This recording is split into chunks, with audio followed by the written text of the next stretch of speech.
Yesterday, SJP-BJP alliance candidate election rally at Lorimok under the strong leadership of Advocate Fakhruddin Ali Ahmed.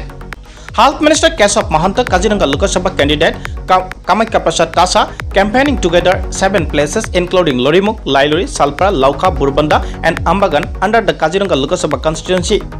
There is no division between the minority and majority opened by Kaziranga Lok Sabha candidate Kamakhya Prasad Tasa. Everyone is human. The Bharatiya Janata Party has not divided anyone.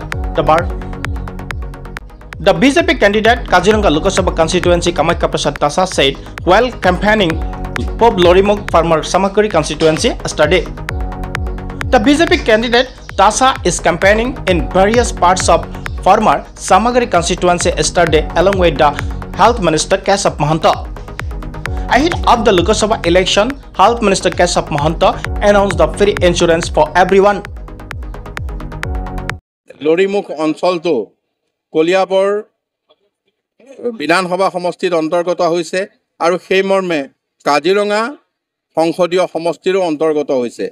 আমি ইয়াত সকলো ৰাইজক পাইছো, ৰাইজৰ বিপুল উৎসাহ দেখিছো আৰু তেখেতসকলে এইবাৰ আমাৰ মিত্ৰজোঁটৰ প্ৰাৰ্থী কামাখ্যা প্ৰসাদ তাছাদ ডাঙৰীয়াক বিপুলভাৱে সঁহাৰি জনাইছে।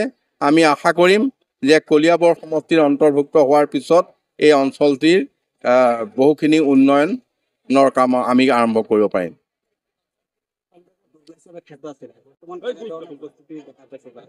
কংগ্ৰেছৰ দুৰ্গ হিচাপে খ্যাত আছিল ইয়াত। তেখেতসকলে কাৰ লগত কংগ্ৰেছ কৰিব? ৰকিবুলটো নাই কংগ্ৰেছ কৰিবলৈ। কংগ্ৰেছ কৰিবলৈতো লিডাৰ লাগিব নহয়। গতিকে তেখেতসকলে কংগ্ৰেছীসকলে আমাক কৈছে আমাৰতো ইয়াত কোনো লিডাৰ নাই, গতিকে আমিতো পূৰ্বতে এজিপি মানুহে আছিলোঁ, গতিকে আমি অতুল শৰ্মাৰ লগত আছিলোঁ কোনোবা আগৰ কথা কয়। তাৰপিছত যিসকলে বিজেপি কৰিছিল তেখেতসকলতো বিজেপি দিগদাৰেই নাই, আছেই। গতিকে তেখেতসকলে এতিয়া আমাৰ লগত যোগাযোগ কৰিছে, জইনো কৰিছে আৰু আমাৰ কমিটিটো অন্তৰ্ভুক্ত হৈছে। লোকসভা নিৰ্বাচনত নিৰ্বাচন কৰিছিলে, যেহেতু 24ত তেখেতে টিকেট নাপালে, ৰাজনীতিক ভৱিষ্যত নহয়, এইটো দলেহে ঠিক কৰিব। মানে চিটটো কেনেকুৱা যে আমি আসন ভাগ বতৰা কৰোঁ।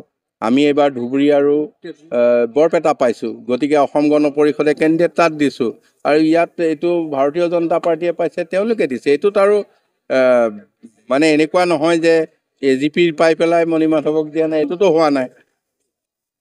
আসনখন আমাৰ নাই কাৰণে তেওঁ পোৱা নাই। মইতো সেইটো কথা ক'ব নোৱাৰিম, তেওঁক সুধিব লাগিব।